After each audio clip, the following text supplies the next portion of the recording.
Our physical friends say, Abraham, please help me out on this. I need more money. And we say, what would that feel like? And they say, I don't know. I've never had enough money. I've never had enough money. I've never had enough money. I've never had enough money. And we say, but what do you think it might feel like? And they say, I really don't know what it feels like. I don't know what it feels like. And we say, try to imagine what it would feel like. And almost every time, their attitude with us is, give me more money and I'll let you know. Give me the money and I'll do like I always do. I'll have a feeling response to a condition. So if I have more money, then I'll feel what having more money feels like, and then I'll report in to you. But meanwhile, I only have the ability to report in on what is. And we say, therein lies your problem. If you can only report in on what is, then nothing can change in your experience. Because what you're offering vibrationally is what is coming back to you, because the law of attraction is answering your vibration precisely. So if you feel deprived of money, you must maintain that position, because the manifestation that you are living is the indication of your vibration. So if you want a different indication, if you have an indication of vibration of no money in your checking account, and you would like a different indication in your checking account, you've got to offer a different vibration. And our physical friends say, well, I don't think my mother would like me to lie to you. I don't think my mother would like me to pretend that I have money when I don't. I don't think that I should pretend that I'm prosperous when I don't feel prosperous. I think that I should tell it like it is. And we say, tell it like it is if you really like it like it is. But if there are parts of what is that you don't like, then you've got to start telling a different story. You must speak it and think it until you feel it the way you want it to be. So then our friends say, a woman said not long ago, my body hurts, I have arthritis, and you want me to do what? How can I feel happy when I'm hurting so? And we say, well, the way you are feeling in your body is an indication of your vibration. Everything that you're manifesting is an indication of vibration. So here you've got this indication, but you can have a feeling of hope while your body is hurting, or a feeling of fear while your body is hurting. And we want you to know that if you can achieve a feeling of hope and maintain it for a little while, recovery must come. While if you keep having a feeling of fear, then recovery can't come. Everything that you are living is about this vibrational gap between who you've become and who you are letting yourself be. We also want you to know, oh, and this is so important to know, and good for you to know, and reassuring to know, and comforting to know once you get your thoughts wrapped around it. If life hadn't caused you to be this, you wouldn't feel bad that you're not being it. Isn't that worth thinking about? If I hadn't been born into an environment that caused me to become something that I'm not letting myself become, I wouldn't feel the discord of not becoming it. Can you hear that? In other words, if somebody called you on the telephone and said, hello, you don't know me, I'm just calling to tell you I will never call you again. You would say, alrighty then. Because life hadn't caused you to want them to call. So the fact that they're not calling, there would be no gap. You don't want them to call, they're not calling, everything's hunky-dory. But when life has caused you to want something and you're not going in the direction of what life has caused you to become, then you don't feel good. And we really want to emphasize that you don't even have to go there and be it completely. You just have to be moving in the direction of it in order to feel the relief of closing the gap. There's always relief when you're closing the gap, and there's always struggle and strain when you're widening the gap. So what we want you to get the sense of is, with all of this contrast that you're living and all of this asking that automatically is rocketing out of you, and all of this becoming that the larger part of you is doing, there is this powerful stream that is being created by you, for you, on your behalf, that if you don't move with, you don't feel good. In other words, you've got to move in the direction of that which life has caused you to become, or it tears you apart. You are beat up by your own stream, so to speak. We see you. It's like you take your rubber raft down to the river's edge. You've got your oars inside. You get to the river. You contemplate all of it. Then you deliberately point your raft upstream and begin paddling very hard against the current. And we say, why not turn and go with the flow? And you say, never really thought about that. The people who seem most responsible to life are all paddling upstream, and they seem to be diligent and determined. And most of all, they're very vociferous in their encouragement that I do the same thing. Come this way, they say. Come this way. And I say, is it fun? And they say, no, but it's the right way. Come with me this way. And when I was little, I questioned them a lot. I'd say, oh, I don't think I really want to do that. But there were so many of them doing that. And they seemed to hold the power in the physical environment. They had all the rules. They had all of the power. And they said, come this way. We know it isn't fun, but life is not supposed to be fun. Come this way. We know that life is not supposed to be fair, but come this way. Come this way. Come this way. And then they got stronger and more determined. And look at all of the monuments around our planet.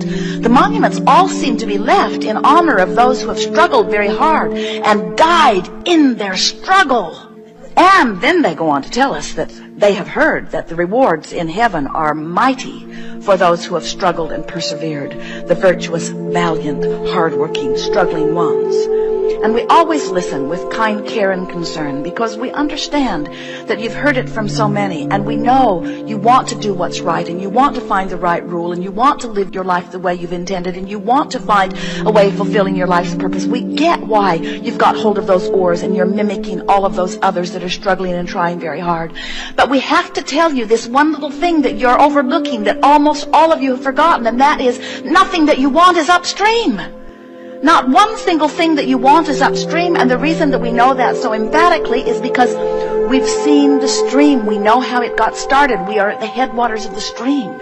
We know that you are source energy. We know that your life has caused you to become more. We know that the source within you is riding the rocket of what you want. We know why the stream flows in the way that it does. And we are here to tell you that when you let go of those oars, you don't have to turn in the stream. Just let go of the oars. Just stop justifying. Just stop defending. Just stop trying to defend your position of not having what you want. And if you will let go of the struggle, it is our promise to you, the stream will turn you in that moment, and in that moment you will feel the relief that only comes when you let go of the oars.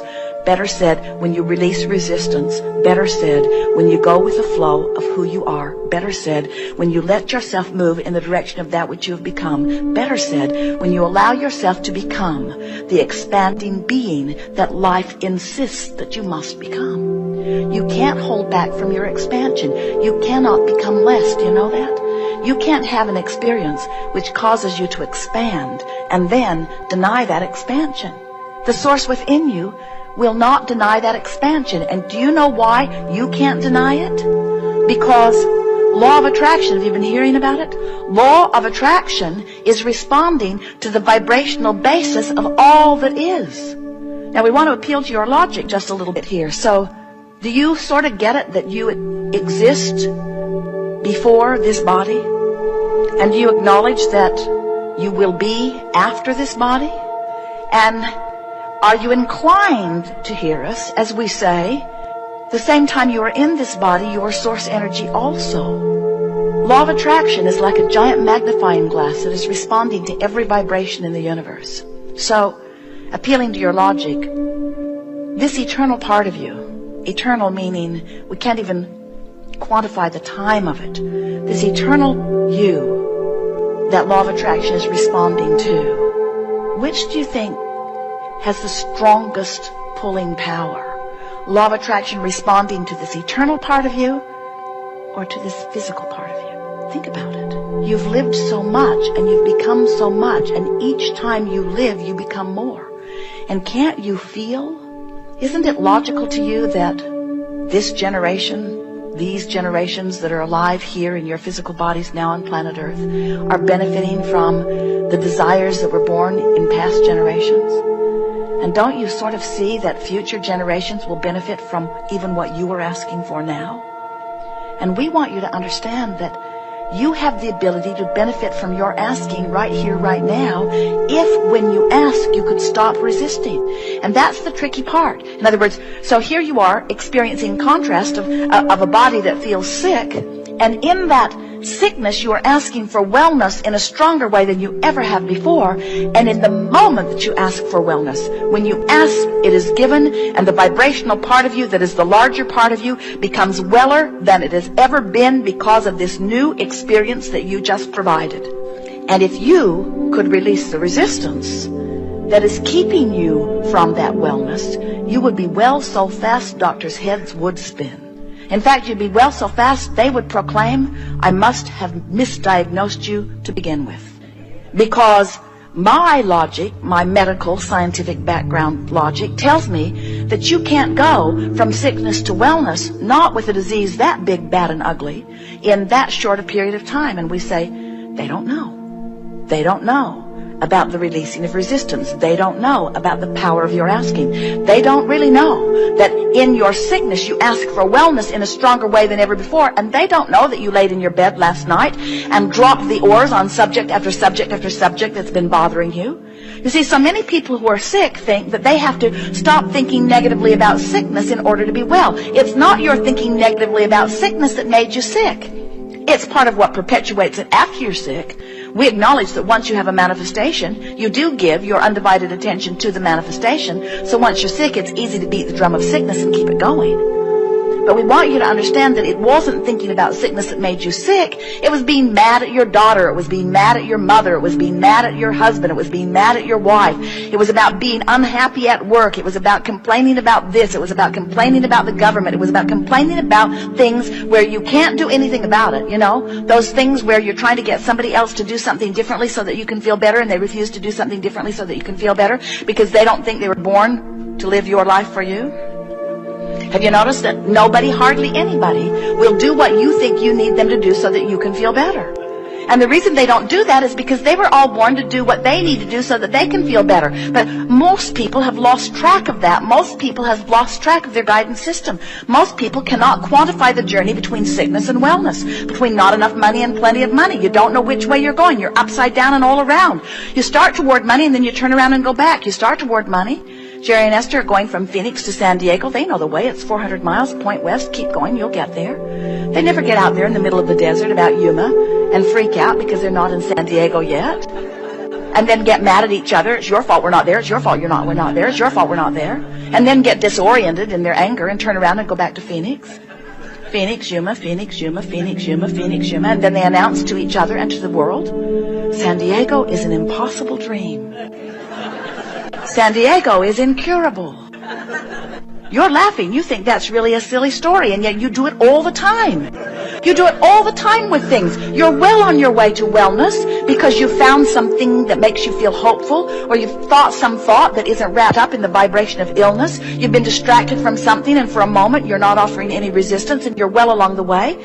And then you go back for another blood test, or you look in the mirror, or you do something that causes you to take stock of what is, and then you do freak out, and you turn around and you go back to Phoenix. And we say, when you finally get it, that you have this guidance within you that is telling you the vibrational difference between who life has caused you to become and who you're letting yourself be right here and now, when you understand that your emotions are all about this vibrational gap, the vibrational gap between you and you, when you get that, then you will know, as we know, that all you need to do is reach for the best feeling thought that you can find from where you are, and in doing so, you'll feel a little relief.